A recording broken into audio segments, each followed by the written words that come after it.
زدني علما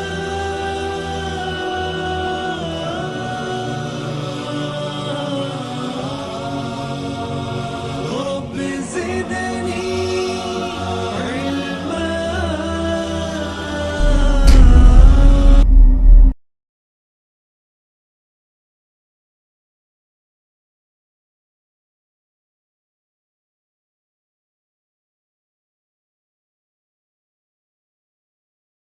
السلام علیکم ورحمۃ اللہ وبرکاتہ.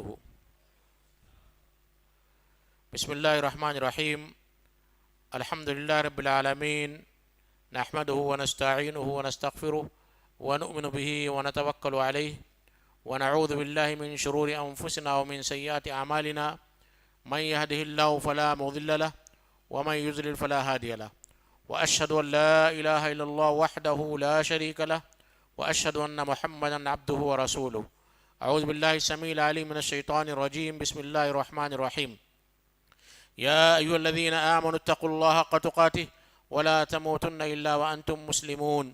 یا ایھا الناس اتقوا ربکم الذی خلقکم من نفس واحدہ وخلق منها زوجها وبث منهما رجالا كثيرا ونساء واتقوا الله الذي تساءلون به والارحام ان الله كان عليكم رقيبا.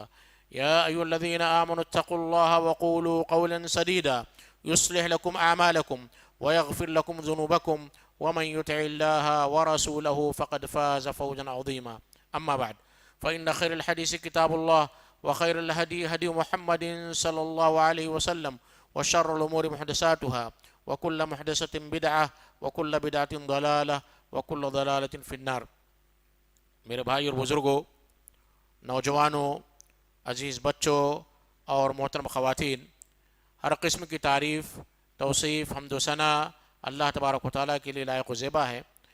درود و سلام ہو تمام انبیاء اور رسل پر، خصوصاً جناب مصطفیٰ خاتم النبیین آخری پیغمبر محمد صلی اللہ علیہ وسلم پر، آپ کے صحابہ پر، تابعین پر، تبع تابعین پر، اہل بیت پر، اور ان سارے مسلمانوں پر جنہوں نے آپ صلی اللہ علیہ وسلم کے احسان کے ساتھ پیروی کی. میرے بھائی اور بزرگوں اور معزز خواتین، آج کے شام اتوار کی دن جو میری تقریر کا موضوع ہوگا وہ ہے 7 بڑے گناہ. یہ 7 بڑے گناہ اللہ کے نبی کریم صلی اللہ علیہ وسلم کی ایک حدیث میں موجود ہیں، جسے امام بخاری اور امام مسلم نے روایت کیا ہے. اس حدیث کو ذکر کرنے کے بعد انشاءاللہ ایک ایک گناہ پر تفصیلی گفتگو ہوگی. اللہ تبارک و تعالیٰ سے دعا ہے کہ اللہ تبارک و تعالیٰ مجھے کہنے اور عمل کرنے اور آپ کو سننے اور اس پر عمل کرنے کی توفیق عطا فرما. حضرت ابو ہریرہ رضی اللہ تعالیٰ عنہ کی روایت ہے، وہ کہتے ہیں کہ اللہ کے نبی کریم صلی اللہ علیہ وسلم نے ارشاد فرمایا: اجتنبوا السبع الموبقات. قیل وما ہن یا رسول اللہ؟ قال الشرک باللہ والسحر وقتل النفس التي حرم اللہ الا بالحق واکل الربا وأكل مال اليتيم والتولي يوم الزحف وقذف المحصنات الغافلات المؤمنات. اللہ کے نبی کریم صلی اللہ علیہ وسلم نے فرمایا کہ 7 ہلاک کرنے والی چیزوں سے بچو. صحابہ کرام نے پوچھا ہے کہ اللہ کے رسول، وہ 7 ہلاک کرنے والی چیزیں کیا ہیں؟ وہ 7 بڑے گناہ کیا ہیں؟ آپ نے فرمایا پہلا گناہ ہے الشرک باللہ، اللہ کے ساتھ شرک کرنا. دوسرا گناہ السحر، جادو کرنا. تیسرا گناہ قتل النفس التي حرم اللہ الا بالحق، کسی جان کو قتل کرنا، ایسی جان جسے اللہ نے حرام قرار دیا ہے سوائے حق کے. چوتھی چیز اکل الربا، سود کھانا. پانچویں چیز اکل مال الیتیم، یتیم کا مال کھانا. چھٹی چیز والتولی یوم الزحف، جنگ کے میدان سے پیٹ پھیر کر بھاگ جانا.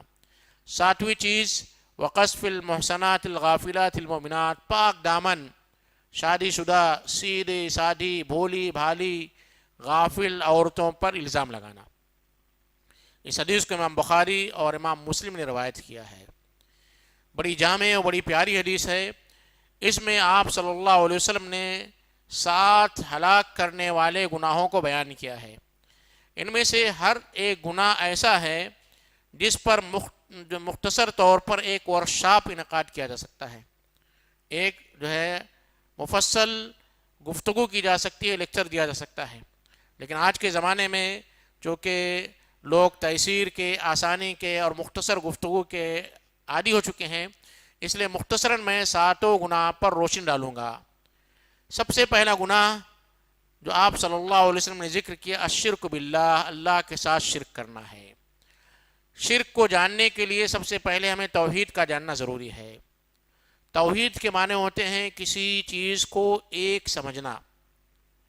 توحید کو سمجھنے کے لیے عقیدے کے مصنفین نے 3 اقسام کی ہیں۔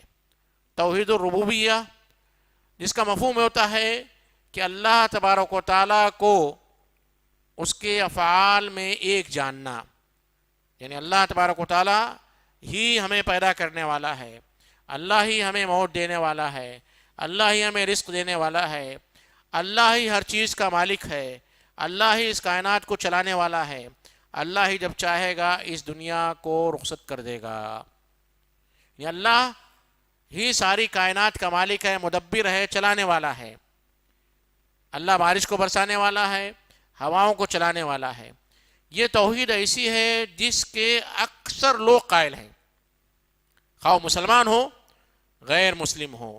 غیر مسلم بھی اس بات کے قائل ہیں کہ ایک ذات ہے، ایک طاقت ہے جو اس دنیا کو چلاتی ہے۔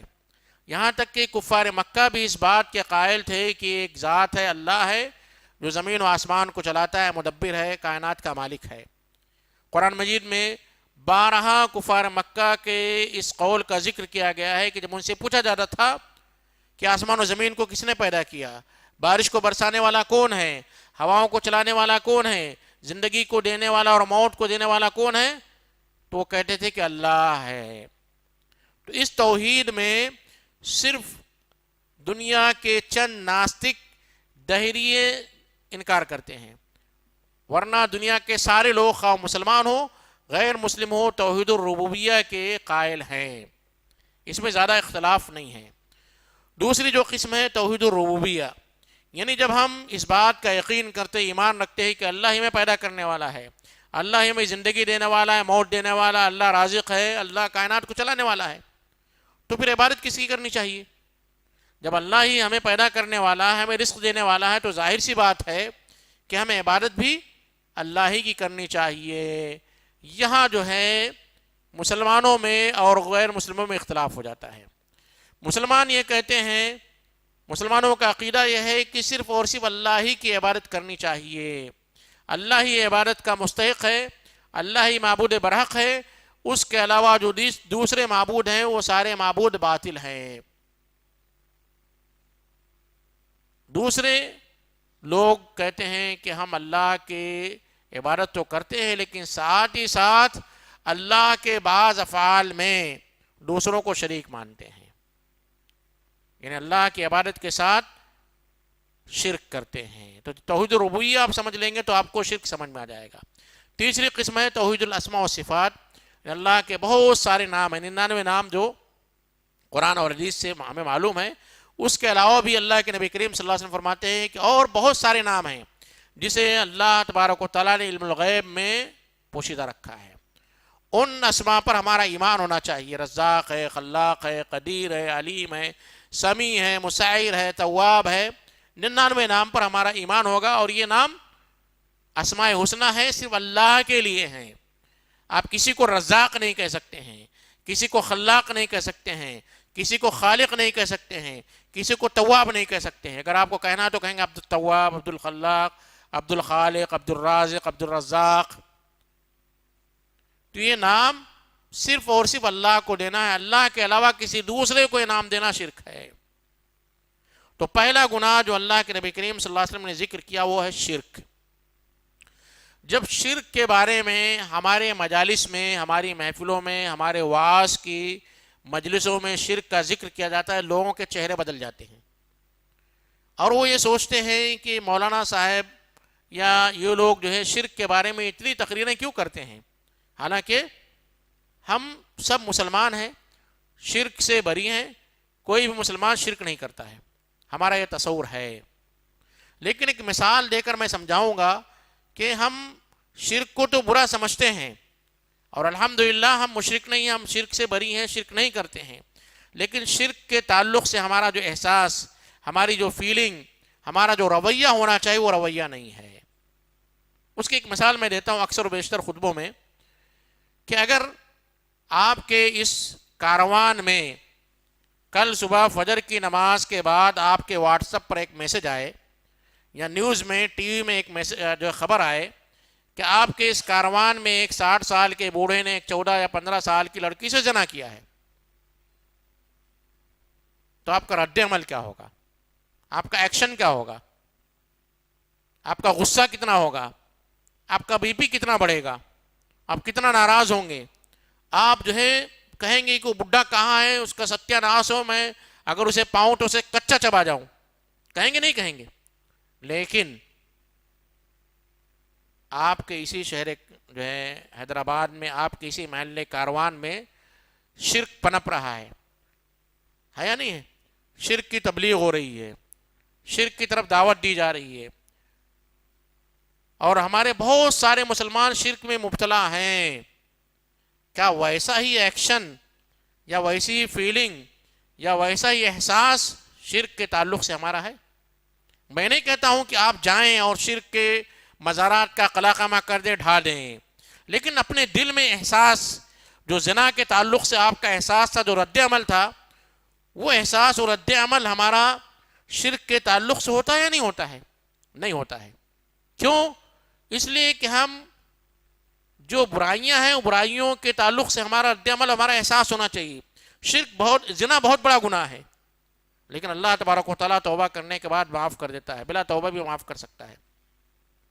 لیکن شرک ایسا گناہ ہے، ان اللہ لا یغفر ان یشرک بہ ویغفر ما دون ذلک لمن یشاء ومن یشرک باللہ فقد ضل ضلالا بعیدا۔ اللہ تبارک و تعالیٰ شرک کو معاف نہیں کرتا ہے، شرک کے علاوہ جو دوسرے گناہ ہیں وہ سارے گناہوں کو اللہ تبارک و تعالیٰ معاف کر دیتا ہے، اور جس نے شرک کر لیا فقد ضل ضلالا بعیدا، اور تو دور کی گمراہی میں جا پڑا، دور کی گمراہی میں جا پڑا۔ تو اس مثال کے ذریعے آپ کو اندازہ ہوگا کہ آپ کے رشتہ داروں میں، آپ کے پڑوسیوں میں، آپ کے شہر میں اگر شرک کی ترویج ہو رہی، شرک کو پھیلایا جا رہا ہے، تو آپ کا رد عمل کیا ہونا چاہیے؟ آپ کی فیلنگ کیا ہونا چاہیے؟ آپ کا احساس کیا ہونا چاہیے؟ ابو سعید خدری رضی اللہ تعالیٰ عنہ کا حدیث ہے، وہ کہتے ہیں کہ اللہ کے نبی کریم صلی اللہ علیہ وسلم نے فرمایا، من رآ منکم منکرا فلیغیرہ بیدہ، جو شخص کسی منکر کو دیکھے، کسی برائی کو دیکھے، تو چاہیے کہ اسے اپنے ہاتھ سے بدل دے، اپنے ہاتھ سے بدل دے۔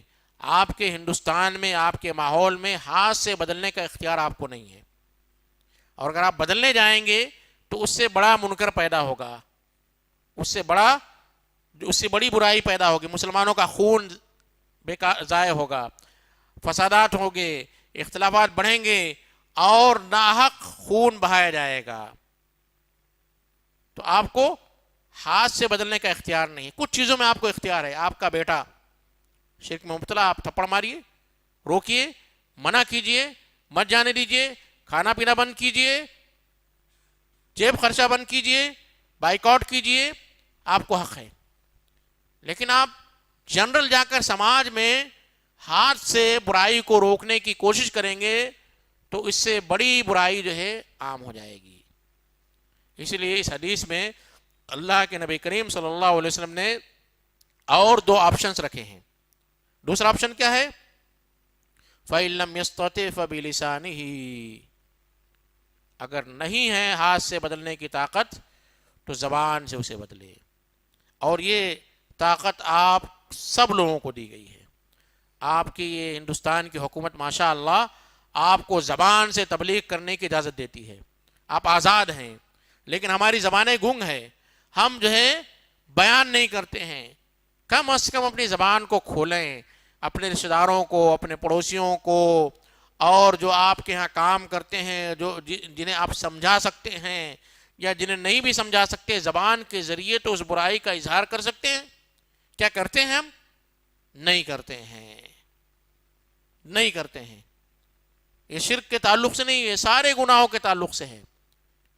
آپ اپنی بیوی کو اگر منع کریں کسی منکر سے، شادی میں بیجا اسراف کر رہی ہے یا غیر ضروری رسم و رواج میں شرکت کر رہی ہے، زبان سے روک سکتے ہیں؟ نہیں روک سکتے. کیوں نہیں روکتے ہیں؟ ہمارے تعلقات خراب نہ ہو جائیں، رشتہ داری نہ ٹوٹ جائے. بزنس میں اگر آپ کا کوئی پارٹنر ہے دھوکہ کر رہا ہے، دھوکہ دے رہا ہے، تو آپ اپنی زبان سے اسے روکنا نہیں چاہتے ہیں. کیوں؟ اختلافات ہو جائیں گے، بزنس کا نقصان ہو جائے گا، اختلافات ہو جائیں گے، اور جب بہت ساری چیزیں ہم سوچتے ہیں زبان سے نہیں روکتے ہیں. تو آپ کو یہاں پر زبان سے روکنے کا اختیار حاصل ہے، فل اختیار ہے. لیکن اگر آپ ایسی سوسائٹی میں ہوں، ایسے ماحول میں ہوں جہاں زبان سے بھی روکنے کا اختیار آپ کو حاصل نہیں ہے، فَإِن لَمْ يَسْتَطِعْ فَبِقَلْبِهِ، تو اپنے دل سے اسے برا جاننا چاہیے. وَذَلِكَ أَضْعَفُ الْإِيمَانِ، اور ایمان کا آخری سب سے کمزور ترین درجہ ہے. اگر دل میں بھی آپ برا نہیں جانتے ہیں، آپ جو ہے بائک لے کر، کار لے کر یا پیدل جا رہے ہیں اور شرک کو پنپتے دیکھ رہے ہیں، اور آپ کے دل میں کھٹک نہیں ہو رہی ہے، پریشانی نہیں ہو رہی ہے، ہلچل نہیں پیدا ہو رہی ہے، تو گویا کہ آپ کے اندر ایمان کا آخری درجہ بھی نہیں ہے. اب ذرا تھوڑی دیر کے لیے، 1-2 سیکنڈ کے لیے ذرا غور کیجئے کہ کیا کبھی ہمیں دل سے بھی اس بات کا احساس ہوتا ہے؟ راتوں کو ہماری نیندیں خراب ہوتی ہیں. کبھی ہم نے سوچا بھی کہ معاشرے میں جو شرک پھیل رہا ہے یا جو منکر پھیل رہا ہے، جو برائیاں پھیل رہی ہیں، اس کے تعلق سے ہمارے دماغ میں، ہمارے دل میں کوئی احساس تک نہیں ہوتا ہے، بڑے آسانی سے ہضم کر لیتے ہیں، ڈکار بھی نہیں لیتے ہیں جو برائیاں ہمارے معاشرے میں پائی جاتی ہے. تو اگر دل میں بھی اسے برا نہیں جانتے ہیں تو معلوم ہوا کہ ایمان کا آخری جو ہے کمزور ترین درجہ بھی ہمارے دل میں نہیں ہے. تو پہلی چیز جو اللہ کے نبی کریم صلی اللہ علیہ وسلم بیان کی، الشرک باللہ، اللہ کے ساتھ شرک کرنا یہ سب سے بڑا گناہ ہے. اور اسی لیے آپ صلی اللہ علیہ وسلم صحابہ کرام کو جب بھی نصیحت کرتے تھے، حالانکہ صحابہ کرام اور اللہ کے نبی کریم صلی اللہ علیہ وسلم سے شرک کا صادر ہونا محال تھا. آپ صلی اللہ علیہ وسلم کی تربیت میں صحابہ کرام پرورش پائے تھے، ایمان لائے تھے، اپنے جان کو قربان کیا تھا. صحابہ کرام کو اللہ تبارک و تعالیٰ نے رضی اللہ عنہم و رضوا عنہ کا خطاب دیا تھا کہ اللہ ان سے راضی ہو چکا ہے. پھر بھی آپ صلی اللہ علیہ وسلم نے پہلا گناہ جو ذکر کیا، الشرک باللہ. اور قرآن مجید کا مطالعہ کیجئے، بارہا اللہ تبارک و تعالیٰ شرک کے تعلق سے مسلمانوں کی تنبیہ کرتا ہے. سورہ یوسف میں اللہ تبارک و تعالیٰ فرماتا ہے وَمَا يُؤْمِنُ أَكْثَرُهُم بِاللَّهِ إِلَّا وَهُم مُشْرِكُونَ. وَمَا يُؤْمِنُ أَكْثَرُهُم بِاللَّهِ، غور کیجئے، میں نہیں کہہ رہا ہوں، الصادق المصدوق اللہ تبارک و تعالیٰ کہتا ہے وَمَنْ أَصْدَقُ مِنَ اللَّهِ قِيلًا. اللہ سے سچ بات کہنے والا کون ہے؟ کیا کہہ رہے ہیں اللہ تبارک و تعالیٰ؟ وَمَا يُؤْمِنُ أَكْثَرُهُم بِاللَّهِ، ان میں سے اکثریت اللہ پر ایمان نہیں لاتی ہے، إِلَّا وَهُم مُشْرِكُونَ، مگر یہ کہ وہ شرک میں مبتلا ہیں. اور حقیقت ہے، یہ حقیقت ہے. مسلمانوں کا اکثر میجورٹی طبقہ اگر غور کریں گے تو شرک میں مبتلا ہے، میجورٹی. اور جو لوگ توحید کے پابند اپنے آپ کو سمجھتے ہیں وہ بھی کہیں نہ کہیں شرک کر بیٹھتے ہیں ریاکاری کے حیثیت سے، قسمیں کھانے میں، خصوصاً خواتین. غیر اللہ کی قسم کھانا شرک ہے، لیکن بہت عام ہے. بیٹی کی قسم کھا رہے ہیں، شوہروں کی قسم کھا رہے ہیں، رشتہ داروں کی قسم کھا رہے ہیں، غیر اللہ کی قسم کھا رہے ہیں. تو اللہ تبارک و تعالیٰ نے جو کہا کہ ان میں سے اکثریت ایمان نہیں رکھتی ہے مگر اس حالت میں کہ وہ مشرک ہے، یہ سچ ہے. اس لیے ہمیں شرک سے توبہ کرنی چاہیے، اپنے ایمان کو ہر دن رینیو کرنا چاہیے، تجدید کرنی چاہیے کہ اللہ ہمیں شرک سے بچا. اس لیے شرک یہ سارے اعمال کا ملیا میٹ کر دیتا ہے. کتنا بھی اچھا عمل کریں، خوب حج کریں، نماز پڑھیں، زکوٰۃ دیں، صدقہ و خیرات کریں، اجتماعات میں شریک ہوں، علماء کی قدر کریں، سوشل کام کریں، رشتہ داروں کا خیال رکھیں، تہجد پڑھیں، لیکن اگر شرک 1% بھی آ گیا، تھوڑا سا بھی شرک آ گیا تو سارے اعمال بیکار ہو گئے، سارے اعمال، کوئی کام آنے والا نہیں ہے۔ اس لیے بارہا ہمیں شرک سے بچنے کی دعا کرنی چاہیے۔ اسی لیے ہم سورۃ الفاتحہ ہر نماز کی ہر رکعت میں پڑھتے ہیں، ہر نماز کی ہر رکعت میں پڑھتے ہیں، اور کیا کہتے ہیں؟ ایاک نعبد و ایاک نستعین، اے اللہ ہم تیری ہی عبادت کرتے ہیں اور تجھ سے ہی مدد مانگتے ہیں۔ یہاں شرک سے بچنے کی دعا کرتے ہیں کہ ہم تیری ہی عبادت کرتے ہیں، تیری بھی نہیں، تیری ہی عبادت کرتے ہیں، اور ہماری عبادتوں میں اللہ کے علاوہ کسی دوسرے کا شرک ہو رہا ہے تو ہماری عبادت بیکار ہو جائے گی۔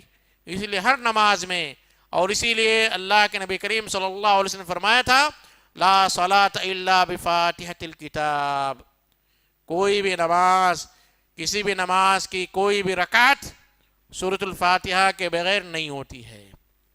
یہی ہماری نماز کی بیوٹی ہے، یہی ہماری نماز کی خوبصورتی ہے کہ ہم ہر نماز کی ہر رکعت میں شرک سے بچنے کی دعا کرتے ہیں۔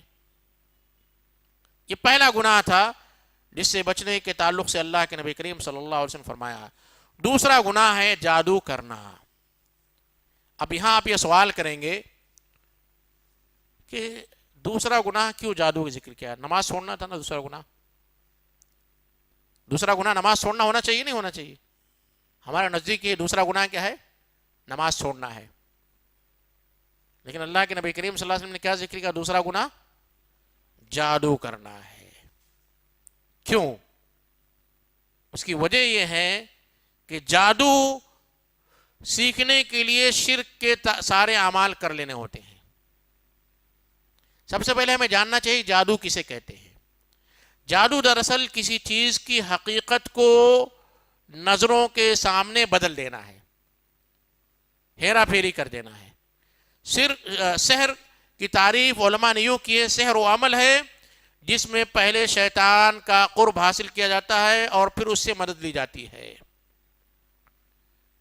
عربی میں سحر کا معنی ہوتا ہے کسی چیز کو اس کی حقیقت سے پھیر دینا۔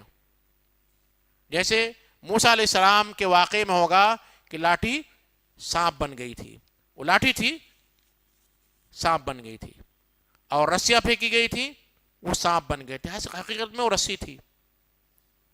تو کسی چیز کی حقیقت کو بدل دینے کو سحر کہتے ہیں۔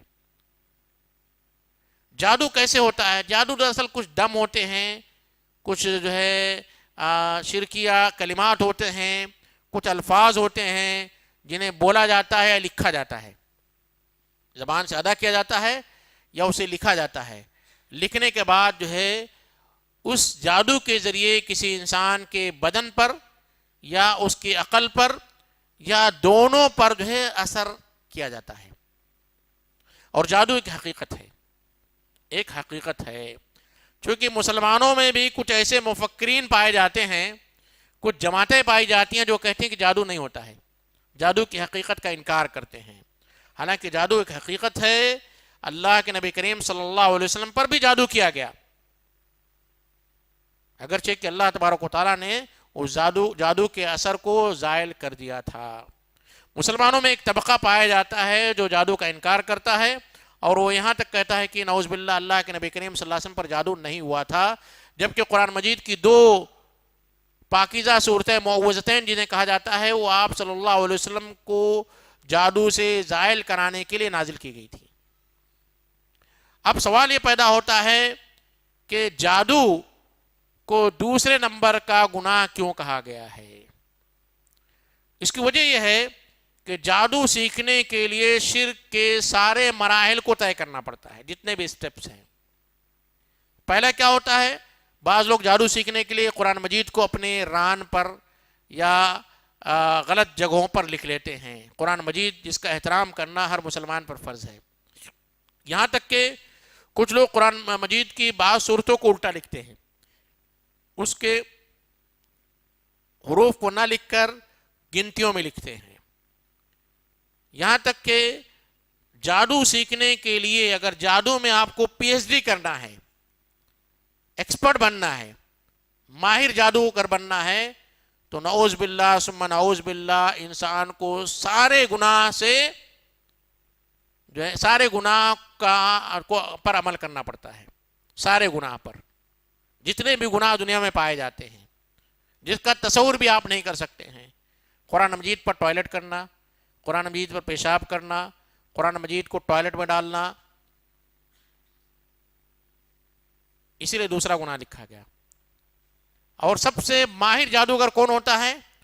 جو اپنے سگی بہن سگی ماں سے جو ہے ہم بستری کرے، چونکہ شیطان کیا چاہتا ہے؟ شیطان قابو میں آنے کے لیے سارے شیطانی حربہ استعمال کرتا ہے، انسان کو شیطان بن جانا پڑتا ہے، اور جب انسان شیطان بن جاتا ہے تو اس کے برابر ہو گیا، لیکن ایک شیطان کو قابو کرنے کے لیے بڑا شیطان بننا پڑتا ہے۔ اگر آپ دو آدمی فائٹ کریں تو جیتے گا کون؟ جو زیادہ طاقتور ہوگا، تو ظاہر سی بات ہے ایک کم طاقتور کو مجبور کرنے کے لیے زیادہ طاقت حاصل کرنی پڑتی ہے، تو بڑا شیطان بننا پڑتا ہے، بڑا شیطان بننا پڑتا ہے۔ اسی لیے جادو کا سیکھنا، جادو کا سکھانا، جادو کی ترویج کرنا، جادو کی محفل منعقد کرنا، یہ سارے اعمال کفر ہیں، انسان اسلام کے دائرے سے جو ہے خارج ہو جاتا ہے۔ اللہ کے نبی کریم صلی اللہ علیہ وسلم پر جادو ہوا تھا، حدیث میں ثابت ہے، اور اللہ کے نبی کریم صلی اللہ علیہ وسلم بعض مرتبہ جادو کے اثر سے کہتے تھے کہ مجھے احساس ہوتا ہے کہ میں نے ایک کام کر لیا حالانکہ میں نے نہیں کیا ہے۔ حضرت عائشہ رضی اللہ تعالیٰ عنہ بیان کرتی ہیں کہ قبیلہ بنو زریق کے ایک شخص جسے لبید بن عاصم کہا جاتا تھا، اس نے آپ صلی اللہ علیہ وسلم پر جادو کیا تھا، جس سے آپ صلی اللہ علیہ وسلم پر جادو کا اثر ہوا۔ آپ کا خیال ہوتا تھا کہ آپ نے فلاں کام کر لیا، وضو کر لیا، لیکن وسوسہ پیدا ہوتا تھا کہ نہیں کیا ہے۔ یہ معاملہ چلتا رہا کئی دنوں تک، یہاں تک کہ جبریل علیہ السلام ایک دن اللہ کے نبی کریم صلی اللہ علیہ وسلم کے پاس آئے اور آپ کو فرمایا کہ تم پر جو ہے یا عائشہ، اے عائشہ، اللہ کے نبی کریم صلی اللہ علیہ وسلم پر جادو کیا گیا ہے۔ اور اللہ کے نبی کریم صلی اللہ علیہ وسلم نے عائشہ سے کہا، یا عائشہ، کیا تمہیں احساس ہے کہ اللہ تبارک و تعالیٰ نے مجھے جادو کے بارے میں بتلایا، اور میرے پاس دو لوگ آئے، اور ان میں سے ایک میرے سر کے پاس کھڑا ہوا، دوسرا میرے پیر کے پاس کھڑا ہوا، اور پھر ایک تفصیل بیان کی گئی ہے کہ اللہ کے نبی کریم صلی اللہ علیہ وسلم کو جادو سے چھٹکارا بتایا گیا۔ جبریل علیہ السلام گئے اور ایک کنویں میں جو ہے بال میں گانٹھی باندھ کر اللہ کے نبی کریم صلی اللہ علیہ وسلم پر جادو کیا گیا، تو گانٹھی کھولی گئی، جیسے جیسے کھولتے تھے آپ صلی اللہ علیہ وسلم پر جادو کا اثر زائل ہوتا جاتا تھا۔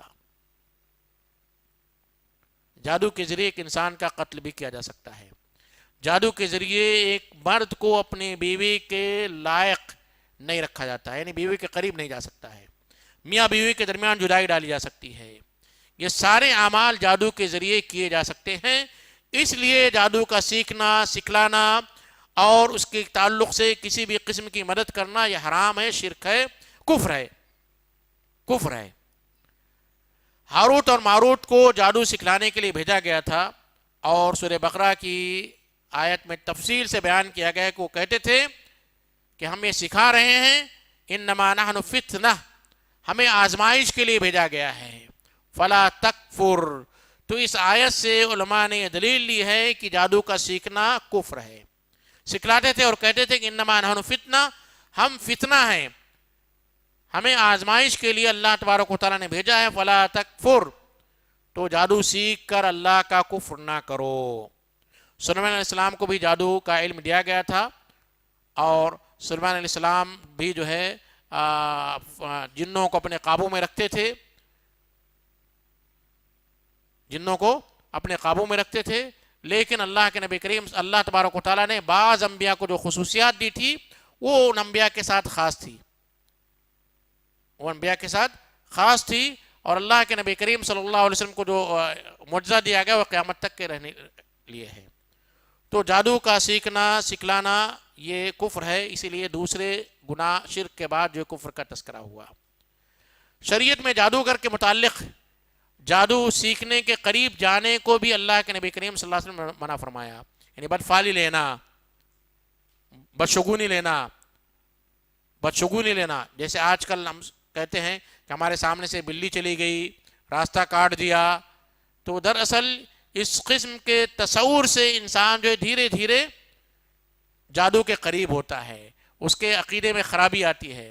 اس لیے اللہ کے نبی کریم صلی اللہ علیہ وسلم نے ایسے عقیدے سے بھی منع کیا جس سے انسان کے اندر یہ اعمال پیدا ہوں، جسے شریعت کے اصطلاح میں کہتے ہیں سد الذرائع، جو برائی کے جو ذرائع ہیں ان ذرائع کو، ان راستوں کو بھی بند کرنا۔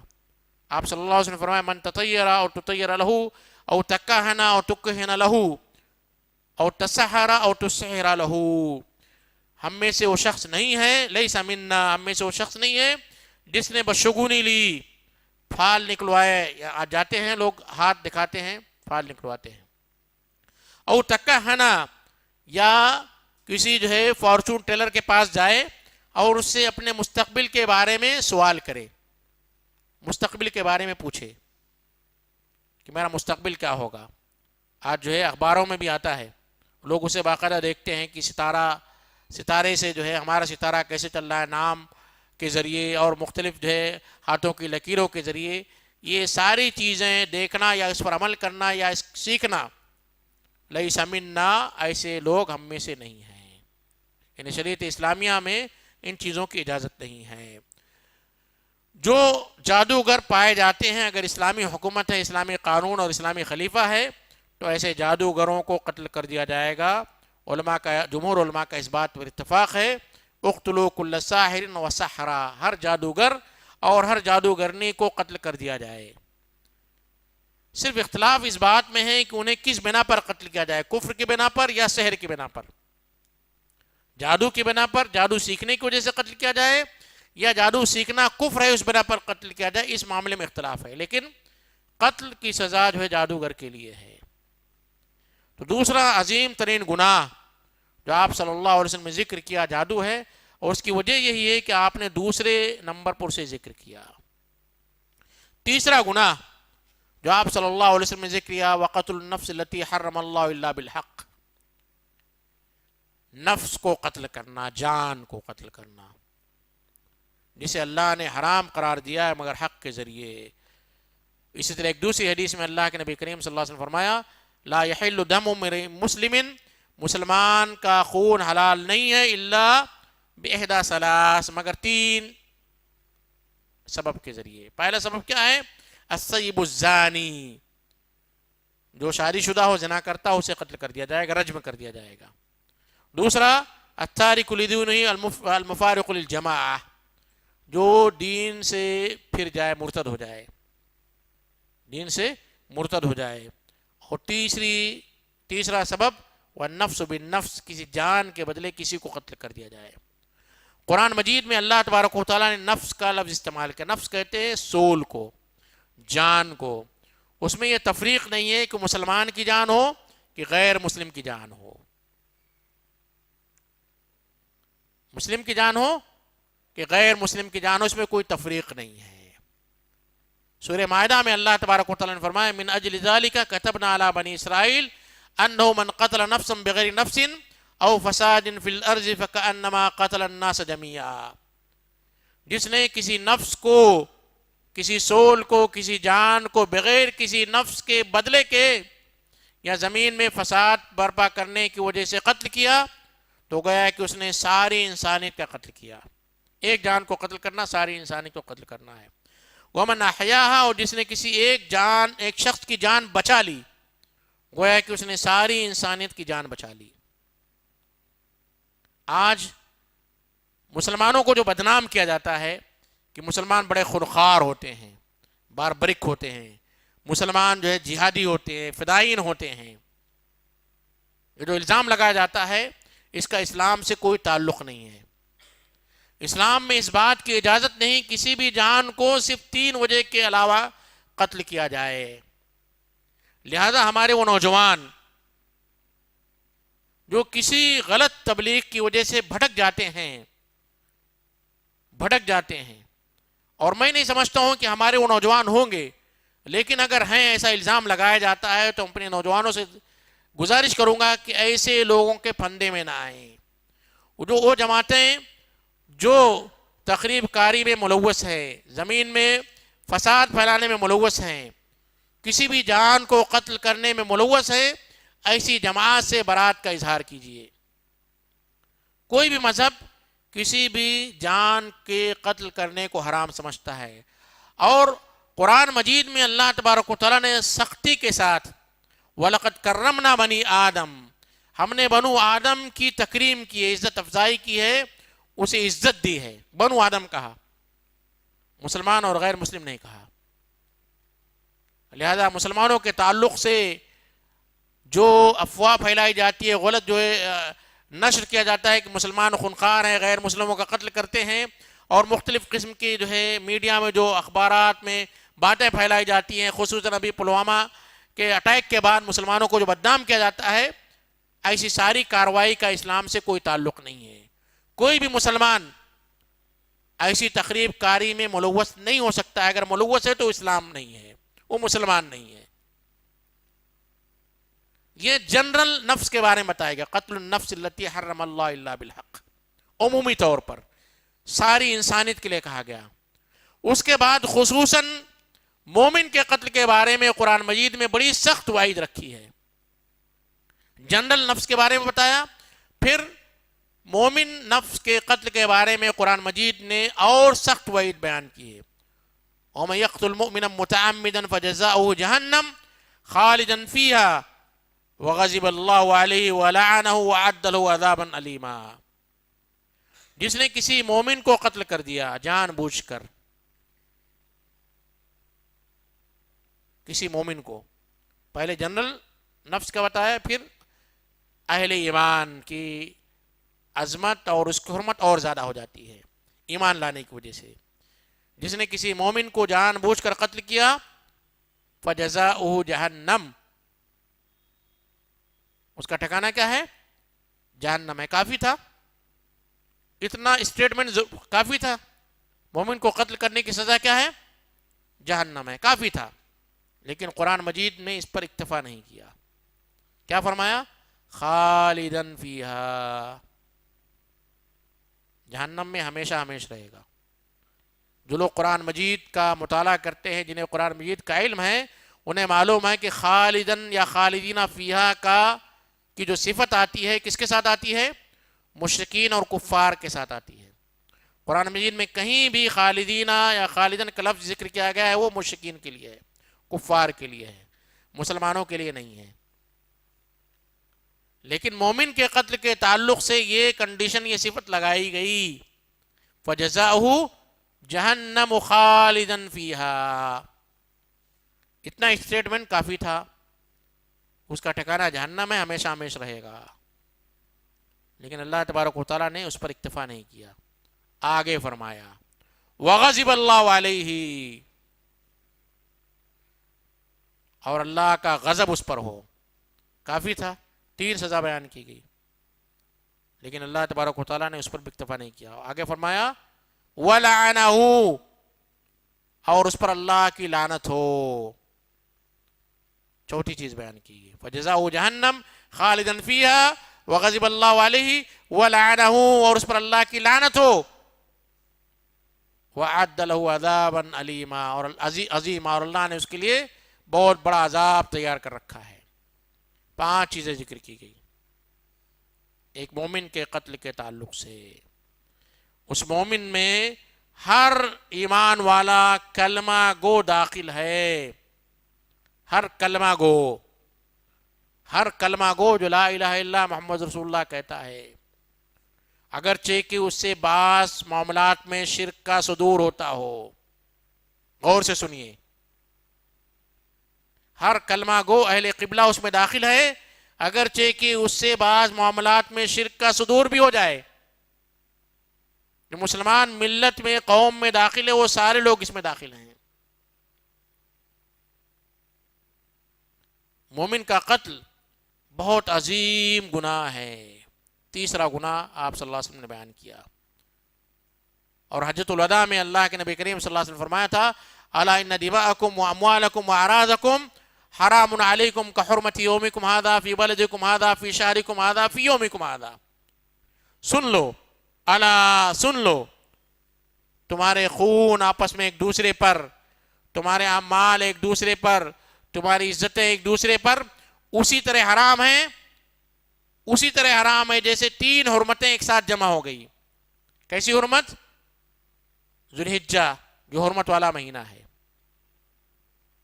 ذوالحجہ جو حرمت والا مہینہ ہے۔ اور اللہ کے نبی کریم صلی اللہ علیہ وسلم نے خطبہ دیا تھا کہاں پر؟ حرم میں، حرمت والی جگہ پر، فی بلدکم ھذا، اس شہر میں، مکہ جو حرمت والا ہے۔ فی یومکم ھذا، منی میں خطبہ دیا تھا آپ نے، جو بڑا مقدس بڑا حرمت والا دن ہوتا ہے۔ 3 حرمتوں کو جمع کرنے کے بعد 3 چیز ہو گئی، اور فرمایا کہ ان 3 چیزوں کی حرمتیں ایک طرف، اور مومن کی مال، مومن کی عزت، مومن کا قتل برابر ہے۔ اتنی سخت وعید کرنے کے بعد آج دیکھیں گے کہ ہم مسلمانوں میں سب سے لذیذ ترین چیز کیا ہے؟ سب سے انٹرسٹڈ چیز کیا ہے؟ گوشت کھانا ہے یا نہیں؟ مسلمان ایک دن بھی بغیر گوشت کے نہیں رہ سکتا ہے، چاہے مرغی کا گوشت ہو، چاہے بکرے کا ہو، چاہے بیف ہو، ہے یا نہیں ہے؟ دوسری لذیذ ترین چیز مسلمان کا گوشت ہے۔ 2 گوشت بہت محبوب ہے ہمارے اندر، غیبت، چغلخوری، دوسرے پر عیب لگانا، تارا زنی کرنا، نقص نکالنا۔ یہ دوسرا اہم ترین لذیذ چیز جو مسلمانوں کے اندر پائی جاتی ہے، ایک تو جانور کا گوشت کھانا، دوسرا مسلمان بھائی کا گوشت کھانا۔ بہت عام ہے یہ، کسی کے بارے میں کوئی خبر سنی، بلا تحقیق اسے آگے بڑھا دیتے، اس کی عزت سے کھلواڑ کر لیتے ہیں، چسکا لیتے ہیں، چائے پر بیٹھ کر مزہ لیتے ہیں۔ کسی کا رشتہ ٹوٹ گیا، بڑی خوشی ہوتی ہے، بڑے چسکا لے کر ہماری خواتین بیان کرتی ہیں، اس کو ہونا ہی تھا، وہ تو ہونا ہی تھا۔ کسی کا رشتہ لگ رہا ہے، اس کی عزت سے کھلواڑ کر کے رشتہ توڑوانے میں بڑا مزہ آتا ہے۔ اچھائی کم بیان کی جاتی ہے، برائیاں زیادہ بیان کی جاتی ہے۔ تو گویا کہ یہ بھی کسی مسلمان کے کردار کا قتل کرنا ہے، مسلمان کے کردار کا قتل کرنا ہے۔ تو تیسرا گناہ تھا جو آپ صلی اللہ علیہ وسلم نے ذکر کیا۔ چوتھا گناہ اکل الربا، سود کا کھانا، سود کھانا۔ سود کے تعلق سے آپ کو معلوم ہوگا کہ مسلمانوں میں بھی یہ عام تصور پایا جاتا ہے، عام تصور، جنرل، کہ بغیر سود کے دنیا کا چلنا یا دنیا میں رہنا امپاسبل ہے، ناممکن ہے۔ یہ عام تصور ہے یا نہیں ہے؟ گاڑی نہیں چل سکتی ہے، زندگی کا پہیہ نہیں چل سکتا ہے بغیر سود کے۔ حالانکہ اللہ تبارک و تعالیٰ نے قرآن مجید میں واضح طور پر فَإِن لَمْ تَفْعَلُوا، اگر تم سود سے نہیں بچ سکتے ہو، یا تمہارا تصور یہ نہیں ہے کہ تم سود سے بچ نہیں پاؤ گے، تو کیا کرنا ہے؟ فَأَذَنُوا بِحَرْبٍ مِّنَ اللَّهِ وَرَسُولِهِ، جھنڈا لے کر نکل جائیے اللہ اور اللہ کے رسول سے جنگ کے لیے۔ اللہ اور اللہ کے رسول سے جنگ کے لیے جھنڈا لے کر نکل جائیے۔ کر سکتے ہیں؟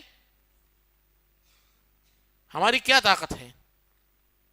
ایک مچھر کاٹ لیتا ہے تکلیف ہو جاتی ہے، اور اللہ اور اللہ کے رسول کی طاقت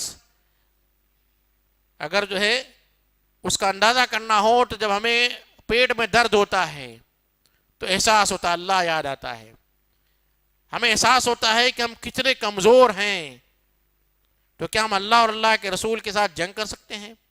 تو یہ تصور رکھنا کہ سود کے بغیر زندگی کا پہیہ نہیں چل سکتا ہے، گویا کہ ہم یہ تصور رکھتے ہیں کہ ہم اللہ اور اللہ کے رسول سے جنگ کر سکتے ہیں۔ آپ صلی اللہ علیہ وسلم نے حجۃ الوداع میں جو خطبہ دیا تھا، اس میں بھی آپ نے خصوصی طور پر ربا کے تعلق سے ذکر کیا تھا۔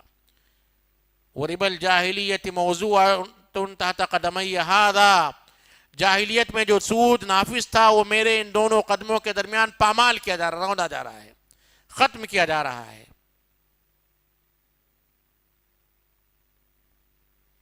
سود کے تعلق سے اللہ کے نبی کریم صلی اللہ علیہ وسلم نے 10 لوگوں کو لعنت بھیجی ہے، 10 لوگوں کو۔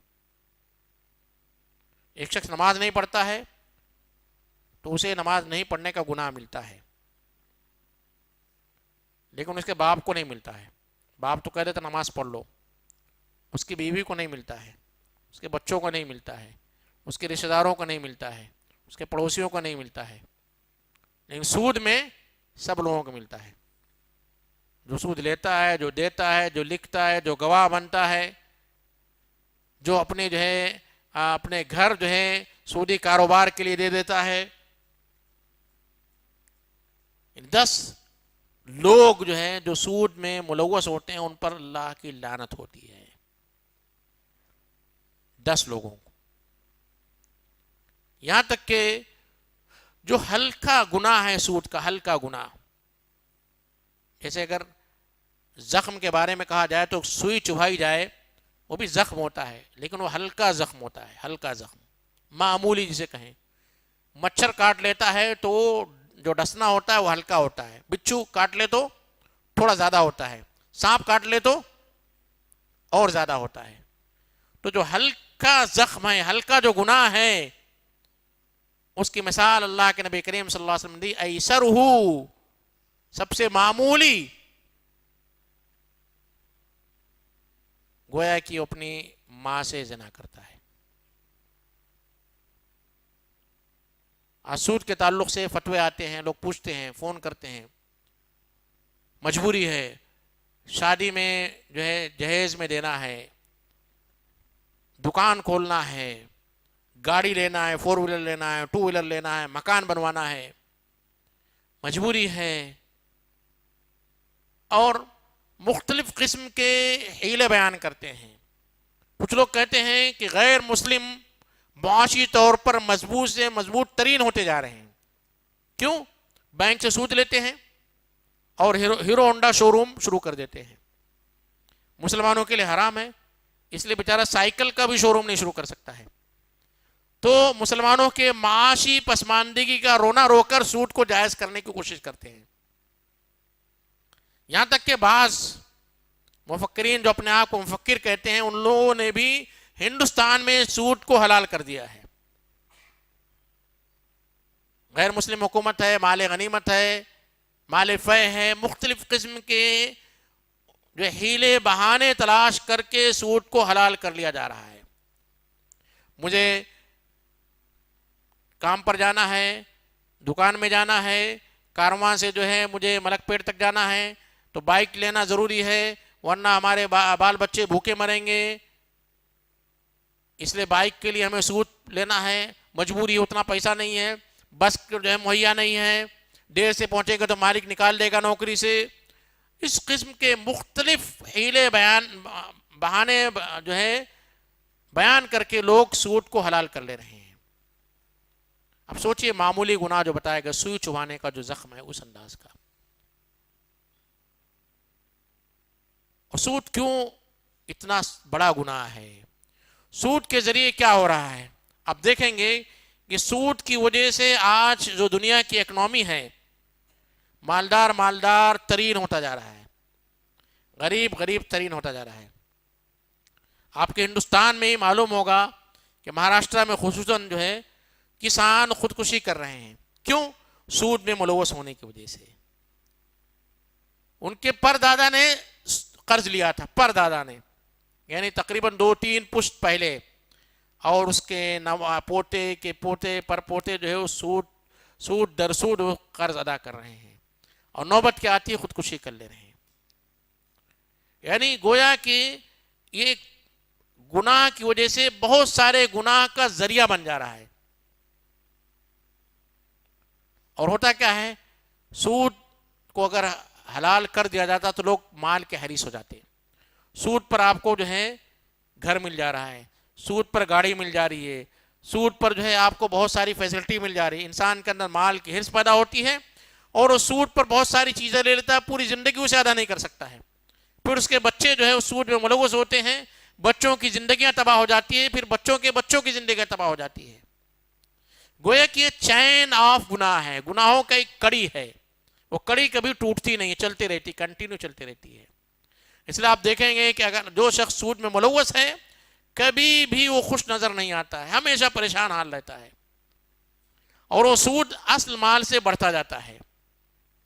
جو اصل کیپٹل ہوتا ہے، راس المال ہوتا ہے، کسی نے 60 لاکھ روپے لے کر گھر بنایا، بنگلہ بنایا، تو دیتے دیتے 120 لاکھ ہو جاتا ہے، 1,20,00,000 ہو جا رہا ہے، اور پھر وہ 1,20,00,000 ادا کرتے کرتے 1,40 ہو جا رہا ہے، پھر 1,20 ادا کیا، 20 لاکھ پھر بڑھ گیا، پھر 20 ہو جاتا ہے، یعنی وہ تقریباً 2 کروڑ 3 کروڑ میں چلا جاتا ہے۔ تو انسان کی زندگیاں، معاشرے کا معاشرہ تباہ ہو جا رہا ہے۔ 5واں گناہ جو آپ صلی اللہ علیہ وسلم بیان کیا، اکل مال الیتیم، یتیم کا مال کھانا، یتیم کا مال کھانا۔ ایک یتیم جس کے والدین یا جس کے ماں باپ بچپن میں گزر چکے ہیں،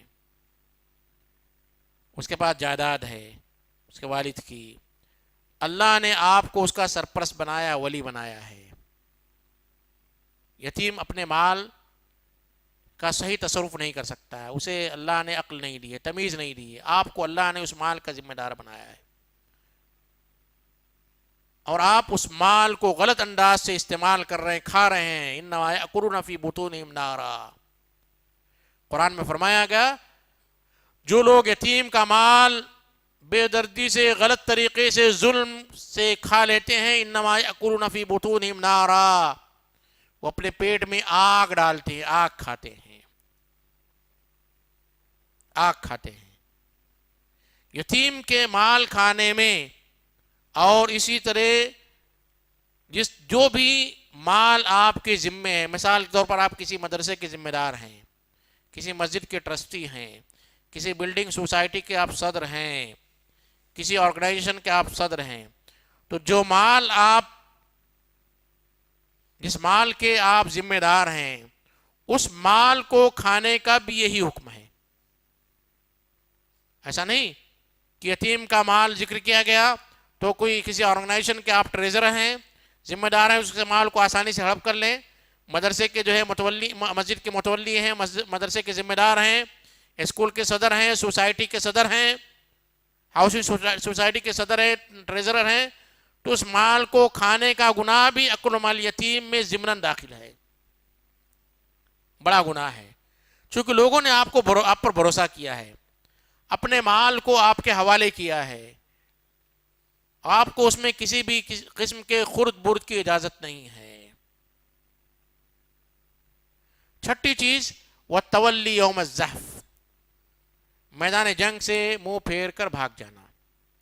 ایک اسلامی حکومت، اسلامی خلیفہ جو اعلاء کلمت اللہ، اللہ کے کلمے کو بلند کرنے کے لیے، دنیا میں اللہ کے دین کو نافذ کرنے کے لیے، اسلامی امیر کی عمارت میں جو جہاد ہوتا ہے، بہت سارے کنڈیشن سمجھ لیجئے، ایسا نہیں کہ کچھ لوگ جو ہے ایک جماعت بنا لیں اور جو ہے اپنے آپ کو مجاہدین کہہ کر نکل جائیں اور غیر مسلم محلے پر حملہ کر دیں اور اسے جہاد سمجھ لیں۔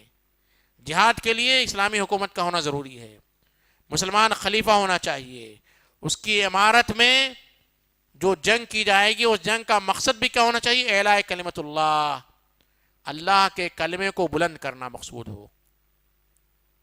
تو ایسے اس میں میدان جنگ سے منہ پھیر کر بھاگ جانا بڑا گناہ ہے۔ کیوں؟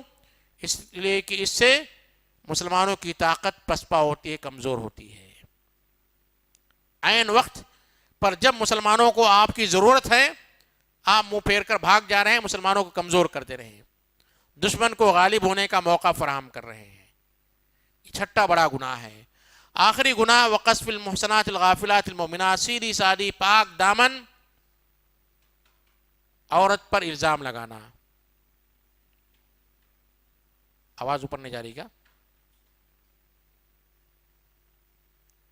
سیدھی سادھی پاک دامن عورتوں پر الزام لگانا۔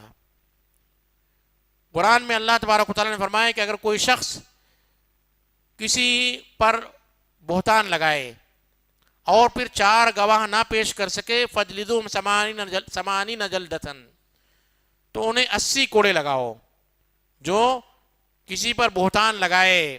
ثُمَّ لَمْ يَأْتُوا بِأَرْبَعَةِ شُهَدَاءَ، پھر 4 گواہ نہ لائیں، نہ پیش کر سکیں، فجلدوہم 80 جلدہ، تو انہیں 80 کوڑے لگاؤ۔ اس لیے کہ مومن کی عزت بڑی قیمتی ہے، خصوصاً اس حدیث میں قذف المحصنات کا آگے عورتوں کے تعلق سے، کیونکہ کسی مرد پر الزام لگایا جاتا ہے تو اتنا اثر نہیں ہوتا ہے جس طرح کسی لڑکی پر الزام لگایا جائے، اس لیے حدیث میں خاص طور پر عورتوں کے تعلق سے ذکر کیا ہے، وقذف المحصنات الغافلات المؤمنات۔ لیکن عموماً کسی بھی مسلمان پر جھوٹا الزام لگانا اور اس پر گواہ نہ پیش کرنے کی صورت میں قرآن میں سورہ نور میں اللہ تبارک و تعالیٰ فرماتا ہے کہ 80 کوڑے مارو، وَلَا تَقْبَلُوا لَهُمْ شَهَادَةً أَبَدًا، اور ہمیشہ کے لیے ان کی گواہی قبول مت کرو، ہمیشہ کے لیے۔ لہذا کسی مسلمان بھائی پر زنا کی تہمت کا الزام لگانے کی سزا یہ ہے، بڑے سوچ سمجھ کر گواہ اگر آپ کے پاس ہیں، ورنہ اللہ کے نبی کریم صلی اللہ علیہ وسلم من ستر مسلمن سترہ اللہ یوم القیامہ، جس نے کسی مسلمان کے عیب کو چھپایا، اگر آپ نے دیکھا تو آپ اسے تبلیغ کیجئے، اسے عام مت کیجئے، پھیلائیے مت، اللہ اس کے عیوب کو قیامت کے دن جو ہے چھپائے گا۔ لیکن اگر معاشرے میں برائی اتنی عام ہو گئی ہو، کوئی نوجوان 4 لوگوں کی موجودگی میں زنا کر رہا ہے، تو آپ کا یہ فرض بنتا ہے کہ آپ ایسے شخص کے تعلق سے قدم اٹھائیں۔ اسلامی حکومت ہے تو خلیفے کے پاس جائیں، امیر کے پاس جائیں، اس کی شکایت کریں، اور غیر اسلامی حکومت ہے تو آپ ذمہ داران کے پاس جائیں، عمرا اور حکما کے پاس جائیں اور اس کی شکایت کریں کہ یہ شخص معاشرے میں برائیاں پھیلا رہا ہے اور اتنے لوگ گواہ ہیں۔ کسی کے بارے میں سن لیا، کسی کے بارے میں جو ہے جاسوسی کی احساس ہو گیا، کہیں کوئی نظر آ گیا، تو آپ اس پر الزام نہیں لگا سکتے ہیں، اس کی سزا بہت بڑی ہے۔ اللہ تبارک و تعالیٰ سے دعا ہے کہ اللہ تبارک و تعالیٰ ہمیں ان گناہوں سے بچنے کی توفیق عطا فرما۔ یہ عظیم ترین گناہ جو ہم مسلم معاشرے میں پائے جاتے ہیں، اللہ تبارک و تعالیٰ مسلم معاشرے کو اس سے پاک و صاف فرما، ہمیں، ہمارے گھر والوں کو، ہمارے بچوں کو ان گناہوں سے بچا، ہمارے معاشرے کو، ہماری سوسائٹی، ہمارے شہر، ہمارے ملک اور سارے مسلمانوں کو ان گناہوں سے بچنے کی توفیق عطا فرما۔ وما علینا الا البلاغ، وآخر دعوانا الحمد للہ رب العالمین، السلام علیکم ورحمۃ اللہ وبرکاتہ۔